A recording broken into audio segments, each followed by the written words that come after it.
Poštovane vječnice i vječnici, dragi vjernici okupljeni u svojim župnim zajednicama. Tema današnje kateheze koju će održati naš nadbiskup je radost života u obitelji. Katehezu ćemo započeti molitvom apostolskog vjerovanja koju će započeti naš nadbiskup, pa možemo ustati i započeti molitvom.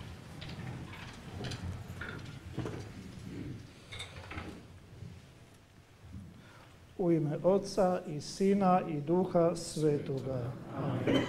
Vjerujem u Boga Oca, svemogućega, stvoritelja neba i zemlje, i u Isusa Krista, Sina njegovog jedinoga, Gospodina našega, koji je začet po Duhu Svetom, rođen od Marije Djevice, mučen pod Poncijem Pilatom, raspet, umro i pokopan, sašao nad pakao, treći dan uskrsnuo od mrtvih, uzašao na nebesa, sjedi od desne Boga Oca svemogućega, odonde će doći suditi žive i mrtve. Vjerujem u Duha Svetoga, Svetu Crkvu Katoličku, općinstvo svetih, oproštenje grijeha, uskrsnuće tijela i život vječni. Amen.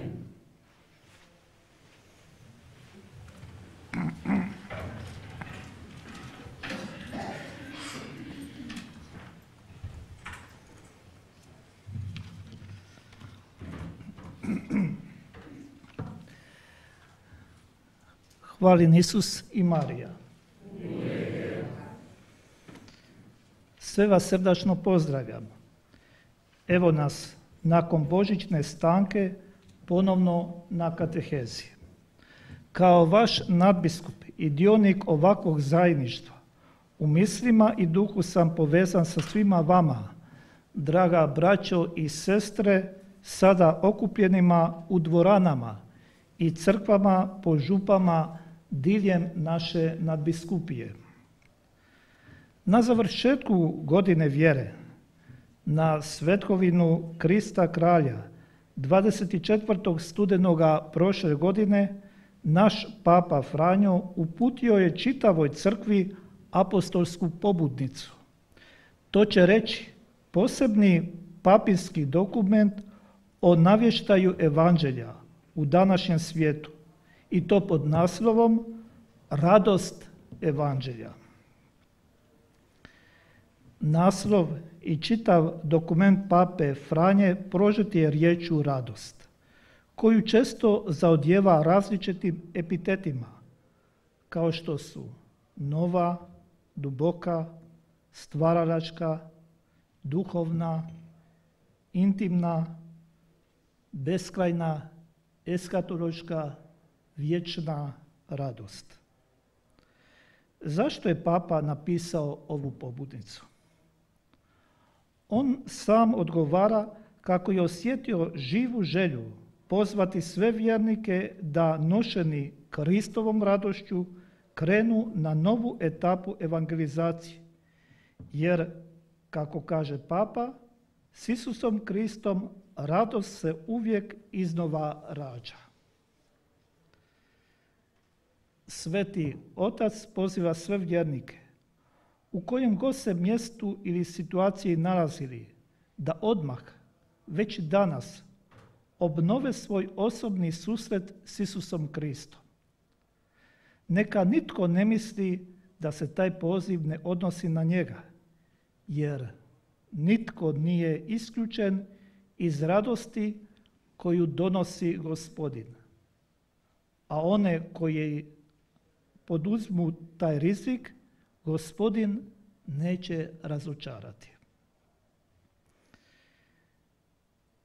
Naime, evanđelje u kojem blista slavni Kristov križ neprestano nas poziva na radost.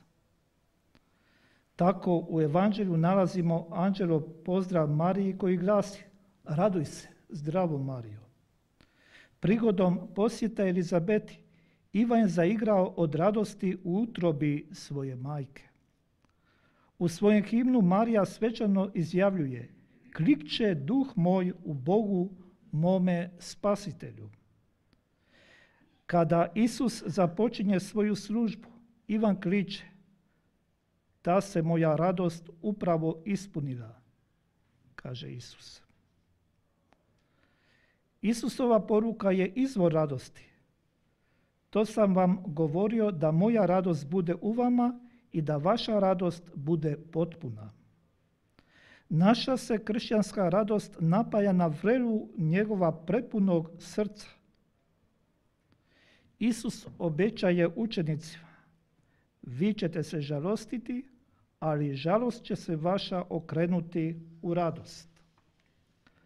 A zatim Isus dodaje: "Ja ću vas opet vidjeti i srce će vam se radovati i radosti vaše nitko vam neće oteti."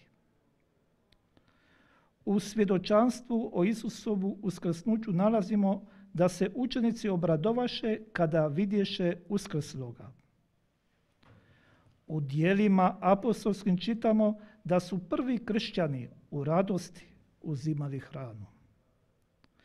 Djela apostolska nas izvješćuju da je nastajala velika radost kamo god su učenici prolazili, a oni su se usred pogana ispunjali radošću.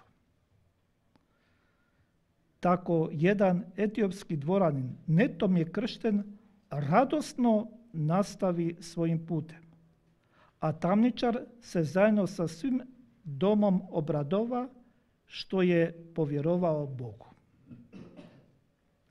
Stoga Papa pita: zašto ne bismo i mi ušli u tu rijeku radosti?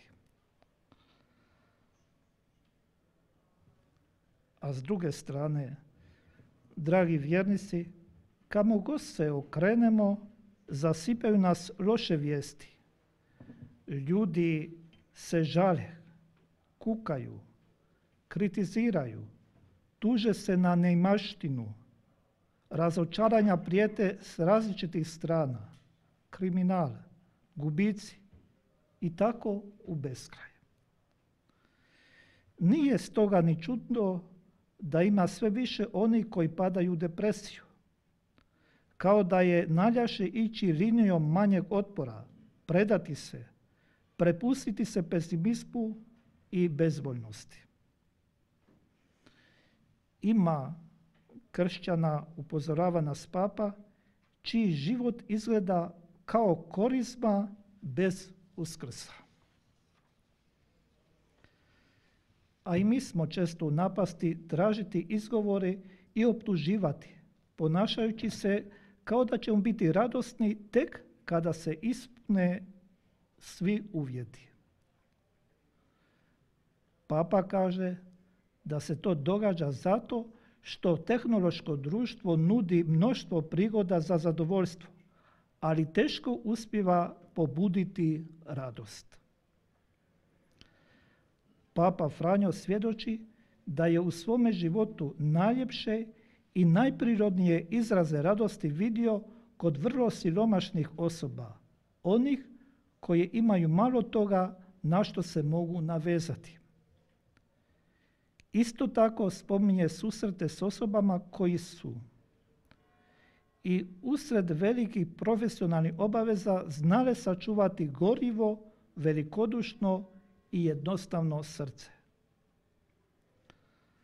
Zasigurno, radost se ne izražava uvijek na isti način u svim životnim okolnostima, posebno u časovima kada čovjeka snađe velika nevolja. Razumijemo osobe obuzete tugom i žalošću zbog teških nedaća koje moraju trpjeti. No polako, ali sigurno moramo dopustiti da se radost počne buditi, poput trajnog, ali čvrstog povjerenja, čak i usred najtežih tjeskoba. Ona prolazi kroz prilagodbe i mijene, ali uvijek ostaje, bar poput tračka svjetla koje izbija iz našeg osobnog uvjerenja da smo unatoč svemu beskrajno ljubljeni. Samo zahvaljujući susretu ili obnovljenom susretu s Božjom ljubavlju, koja prerasta u radosno prijateljstvo, oslobađamo se svoje skučenosti, zatvorenosti i usredotočenosti na same sebe. Tu je izvor i razlog istinske radosti. Paradoksalno je, ali istinito, da postajemo ljudi u punini tek kad se izdignemo na svoju ljudskost. Kada dopustimo Bogu da nas povede on kraj nas samih, kako bismo doprli do najveće istine o svom biću. Naime, prihvaćanje Božje ljubavi daje smisao našem životu. Prisjetimo se riječi pape Benedikta XVI.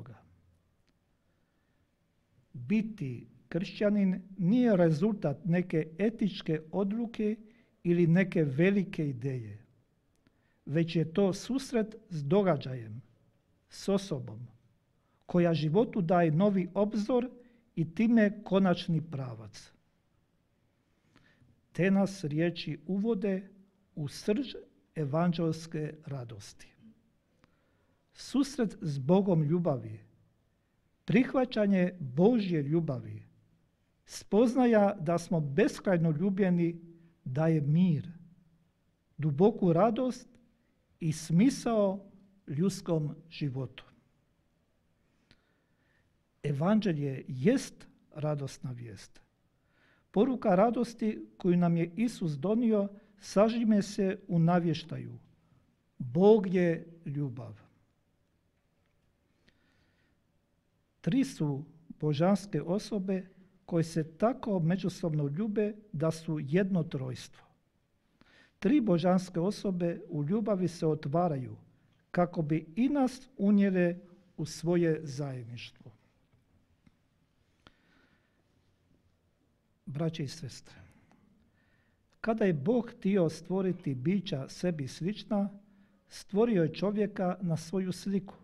Na sliku Božju on ga stvori. Muško i žensko stvori ih. Muško i žensko, istog dostojanstva i različiti po spolu, određeni su da u ljubavi postanu jedno tijelo. Kada je Bog htio da ga upoznamo, predstavio se kao otac, kao zaručnik, kao brat, kao prijatelj. Vjerovati znači prepustiti se Božjoj ljubavi, povjeriti se Bogu kao dijete koje sigurno hoda makar iz zatvorenih očiju jer se prepušta sigurnosti majčine ruke. Kako si može predočiti izraz Bog me ljubi onaj tko nije bio ljubljen, tko nije osjetio što znači biti otac ili majka, sin ili kći, brat ili sestra, suprug ili supruga, prijatelj ili prijateljica. Evanđelski navještaj i kršćanska vjera povezani su s iskustvom ljubavi, a iskustvo ljubavi je povezano s bračnim i obiteljskim odnosima. Ako ljubav postoji, biti zaručnik je već samo po sebi povezano s evanđeljem, jer Krist je zaručnik crkve. Biti otac i majka povezano je s evanđeljem, jer Bog je otac i majka. Biti brat povezano je s evanđeljem, jer Krist je naš brat, tvoj, moj, brat svakoga od nas.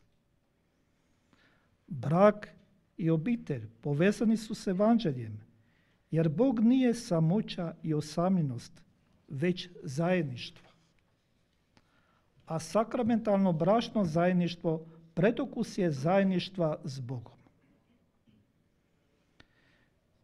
Čovjek je stoga slika Božja ne samo kao pojedinac, nego su i bračno i obiteljsko zajedništvo na sliku Božju. Nije dobro da čovjek bude sam. Načinit ću mu pomoć kao što je on. Čitamo na prvim stranicama Biblije. Čovjek je naime od iskona ne samo slika Boga stvoritelja, nego je također, i to bitno, slika neistraživoga božanskog zajedništva osoba. Muškarac i žena nisu slika Božja samo pojedinačno, nego u njihovu međusobnom jedinstvu i zajedništvu osjeva i zajedništvo ljubavi unutar presvetoga trojstva. Stoga možemo reći da je model interpretacije ljudske osobe Bog kao trojstvo, kao zajedništvo osoba. Jedinstvo muškarca i žene pokazuje da je o tajstvu stvaranja u ljudsko biće upisana sličnost s presvetim trojstvom, te da je ono izvor, nadahnuće, model, cilj i uvir ljudskog zajedništva osoba.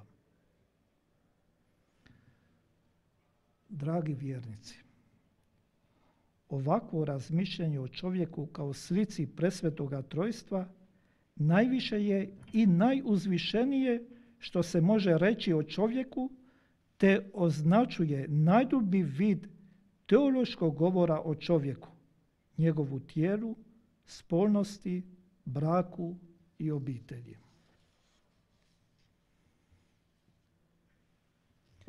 A sada poslušajmo što direktori Hrvatske biskupske konferencije za obiteljski pastorat govori o sakramentalnoj kršćanskoj ženidbi i čovjekovom pozivu na ljubav i sebedarje. Čovjek, stvoren na sliku Božju, stvoren je iz ljubavi za ljubav. On je plod Božje ljubavi i stvoren je da bi ljubio. Stoga je ljubiti i biti ljubljen poziv i duboka potreba ljudske osobe. Njezino dostojanstvo slike Božje leži u sposobnosti darivati se u ljubavi i biti obdaren ljubavlju druge osobe. Čovjek ne može živjeti bez ljubavi. On ostaje po sebi neshvatljivo biće. Njegov je život lišen smisla ako mu ne biva objavljena ljubav, ako se ne susretne s ljubavlju, ako je ne iskusi i ne učini svojom, ako na njoj živo ne sudjeluje. No iz Božjega stvoriteljskog čina izronio je čovjek u biseksualnoj dvostrukosti postojanja, kao muškarac i kao žena. Riječ je o dvostrukom utjelovljenju ljudske osobe i o dvama načinima ljudskog postojanja. Ljudsko je biće oduvijek biseksualno i postoji samo kao muškarac ili kao žena. U ljudsku je narav stvoritelj upisao poziv na zajedništvo i darivanje. Stvoren na sliku Boga saveznika, koji je u sebi trojstveno zajedništvo, čovjek je obdaren sposobnošću i potrebom ljubavi i zajedništva, voljeti i biti voljen. Sakramentalna kršćanska ženidba izranja iz Božjeg saveza s čovjekom, koji svoj vrhunac doseže u Isusu Kristu. Izranja iz otajstva utjelovljenja, muke, smrti i uskrsnuća Isusa Krista, te je plod i očitovanje spasenja ostvarenog u životu i u djelu Isusa Krista. Ona je zajedništvo spašenih u Kristu, zajednica u kojoj se očituje Kristovo spasenje. Duh Sveti nadahnjuje i ispunjava kršćanske supružnike, te ih uvodi u događanje trojstvene ljubavi, a njihovo bračno darivanje i zajedništvo pretvara u dioništvo u božanskom životu i čini ga spasenskim događanjem. Savez sklopljen s izraelskim narodom i zapečaćen u Isusu Kristu utemeljen je na Božoj odluci za čovjeka, iz koje proizlaze ljubav i vjernost u odnosu prema njemu. Stoga kršćanska ženidba koja proizlazi iz tog saveza nije puki sentimentalni osjećaj, nego je također svjesna i voljna odluka s dalekosežnim posljedicama. Naravni red, zrela ljudska ljubav između muškarca i žene, koja već sama po sebi uključuje slobodni pristanak, trajnost i vjernost, biva uklopljen u nadnaravni red i čini njegov sastavni dio. Upravo je zato obitelj, kao najmanja zajednica uprisutnjenja i aktualizacije Kristova spasenja, kućna crkva, spasenjska zajednica u kojoj se događaju susret s Kristom i iskustvo njegova spasenja. Predokus je eshatološke stvarnosti i mjesto ostvarenja crkve, sakramenta spasenja u Isusu Kristu.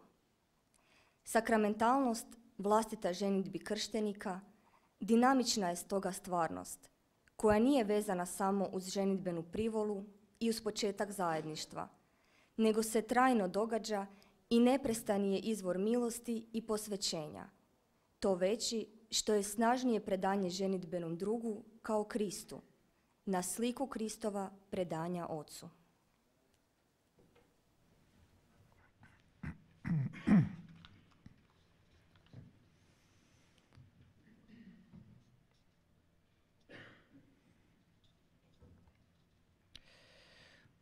Draga braćo i sestre,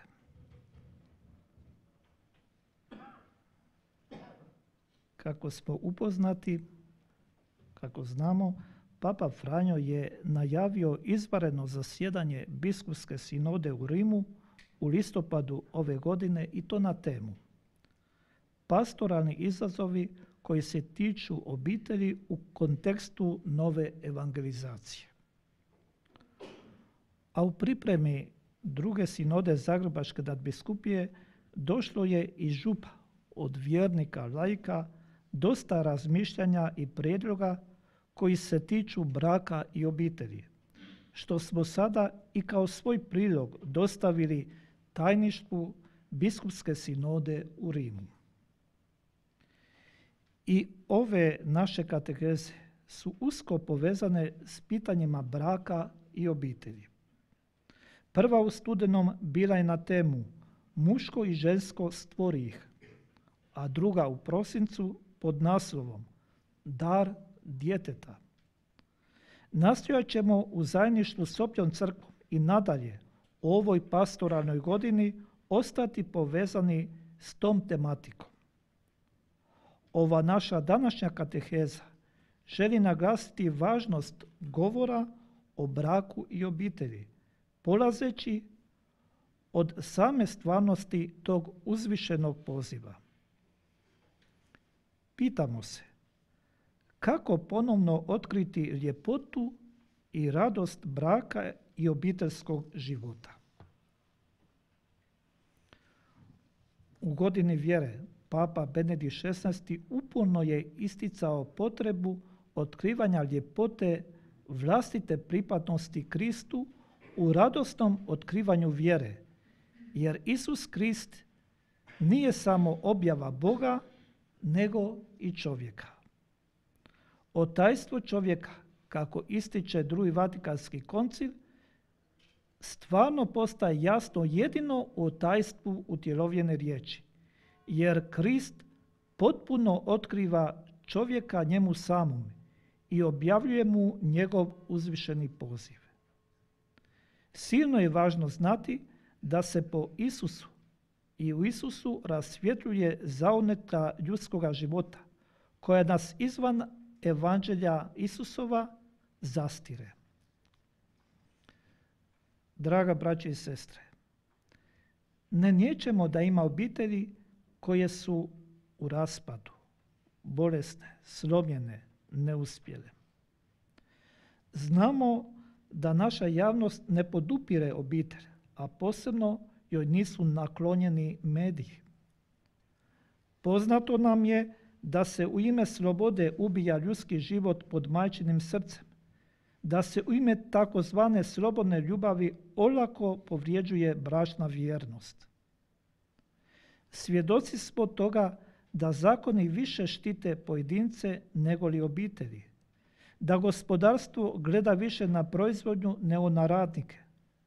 Znam da mnoge obitelji trpe jer nemaju odgovarajućeg stambenog prostora ni posla, kao i to da se za mnoge mlade bračne parove ponavlja povijest Betlehemskog Božića, bez stana i svratišta.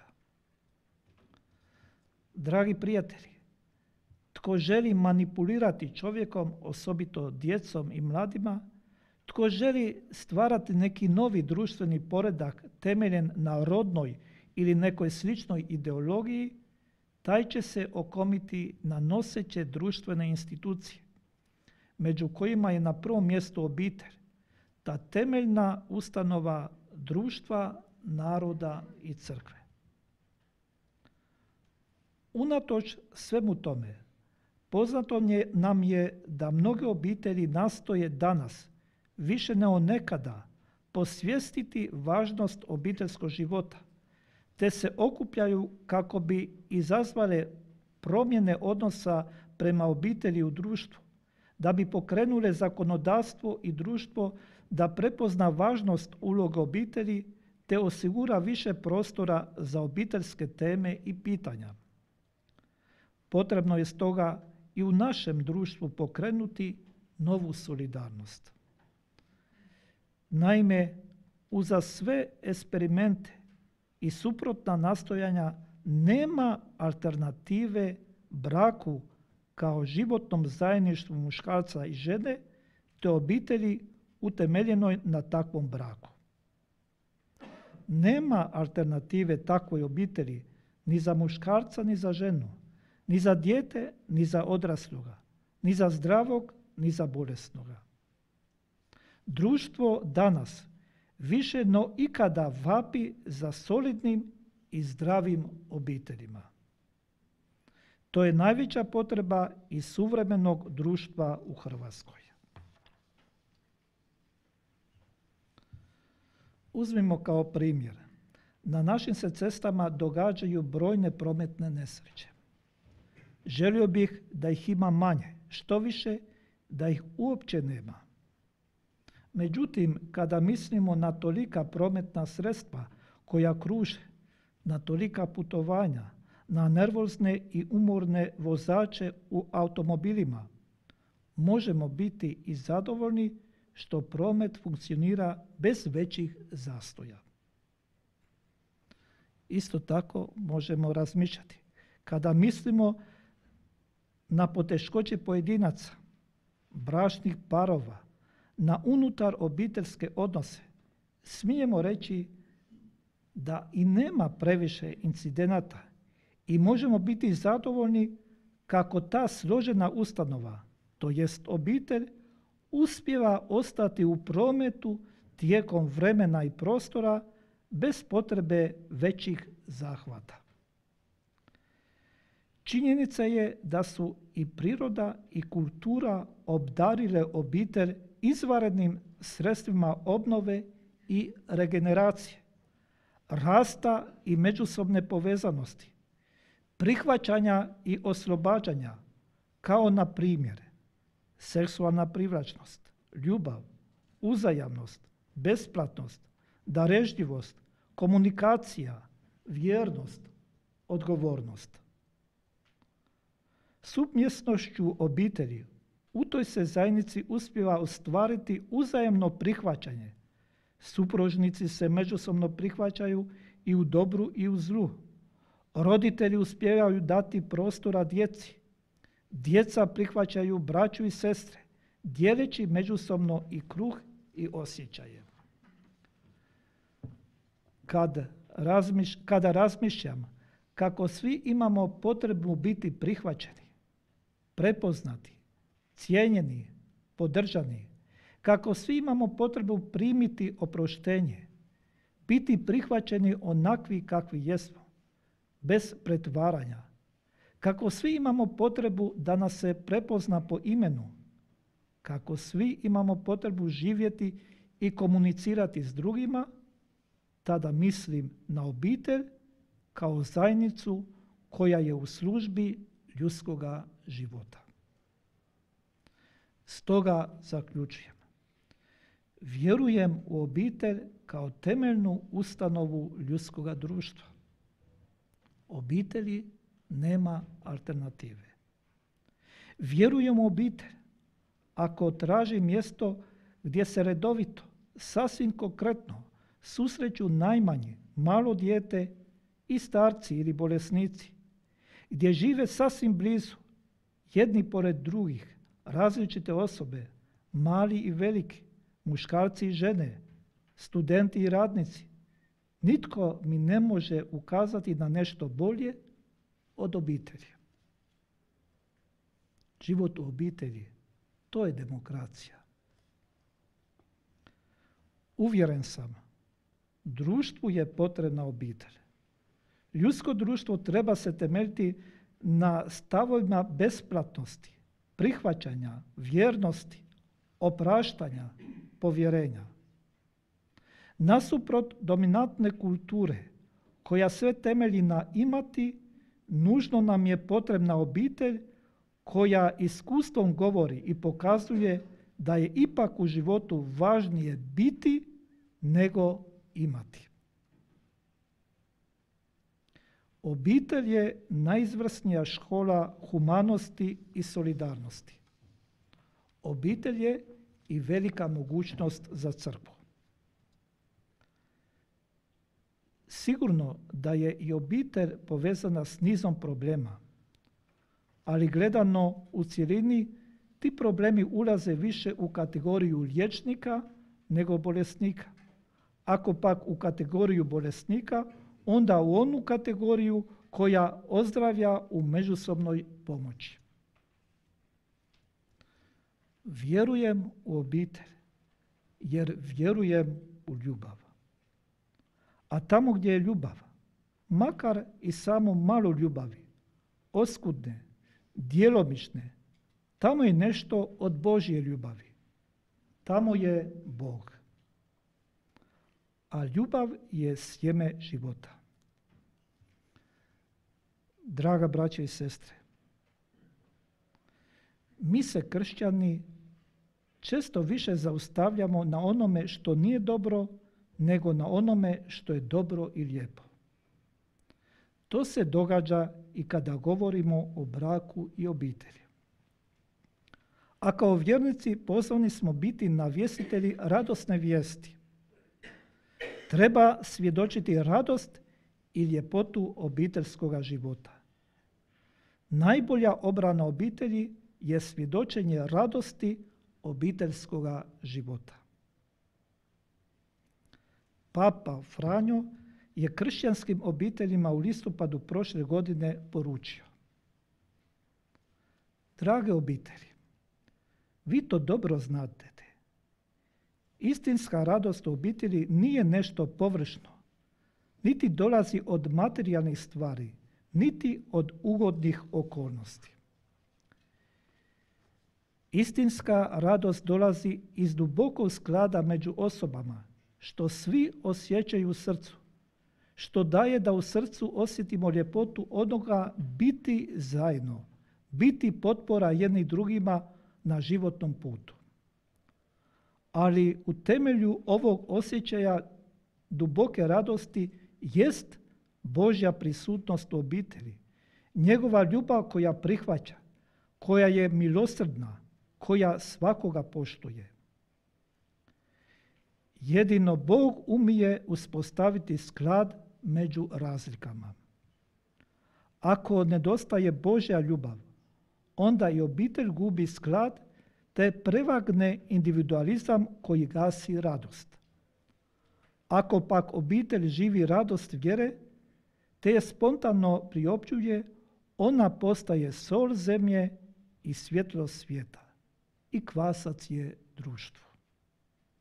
Tako Papa Franjo. Draga braćo i sestre, s ovim papinim mislima zaključujem prvi dio kateheze. Vi ćete sada nastaviti razmjenjujući svoje misli, prijedloge, iskustva. Neka vam kao pomoć posluže sljedeća pitanja. Kako gajiti i promicati radost obiteljskoga života? Kako u našoj župnoj zajednici pomoći obiteljima u poteškoćama? Kako našim mladima govoriti o kršćanskom braku i obitelji? Sljedeća naša kateheza predviđena je za utorak 4. ožujka ove godine. A govorit ćemo o obitelji kao domaćoj, kućnoj crkvi. Obitelj, crkva u malom. A prije nego prijeđemo na diskusiju, ostanimo načas sjedeći, pa ćemo zajedno izmoliti molitvu Svetoj Nazaretskoj obitelji. Ja ću prvotno izgovarati redak, a vi ćete ponavljati. Ovom molitvom smo povezani sa svima koji su na katehezama diljem naše nadbiskupije. I svi zajedno molimo sada. Stoga i ponavljamo. Isuse, Marijo i Josipe. Isuse, Marijo i Josipe. U vama promatramo sjaj prave ljubavi. U vama promatramo sjaj prave ljubavi. Vama se s pouzdanjem obraćamo. Vama se s pouzdanjem obraćamo. Sveta Nazaretska obitelji. Sveta Nazaretska obitelji. Učini i od naših obitelji mjesta zajedništva i ognjišta molitve. Učini od naših obitelji mjesta zajedništva i ognjišta molitve. Istinske škole evanđelja i male domaće crkve. Istinske škole evanđelja i male domaće crkve. Sveta Nazaretska obitelji. Sveta Nazaretska obitelji. Neka se nikad više u obiteljima ne događaju nasilja i podjele. Neka se nikada više u obiteljima ne događaju nasilja i podjele. Neka svaki onaj koji je ranjen ili sablažnjen, Neka svaki onaj koji je ranjen ili sablažnjen ubrzo upozna utjehu i ozdravljenje. ubrzo upozna utjehu i ozdravljenje. Sveta Nazaretska obitelji. Sveta Nazaretska obitelji. Preporučujemo ti sve obitelji naše Zagrebačke nadbiskupije. Preporučujemo ti sve obitelji naše Zagrebačke nadbiskupije. Sve hrvatske obitelji. Sve hrvatske obitelji. Učini da u našim obiteljima Učini da u našim obiteljima ojača svijest o svetom i nepovredivom karakteru obitelji.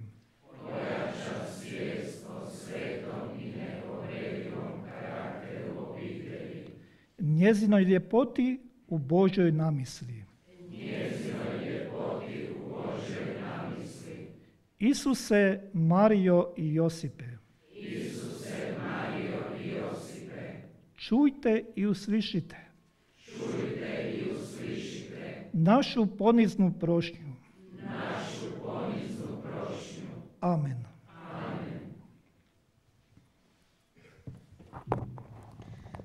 Na kraju današnje naše kateheze, prije same rasprave koja će uslijediti kod nas i po našim župnim zajednicama, želim podsjetiti da sljedeći utorak, 11. veljače, je molitveni susret za bolesnike, a 18. veljače župnikova kateheza, te 25. veljače molitveni susret za krizmanike i njihove roditelje.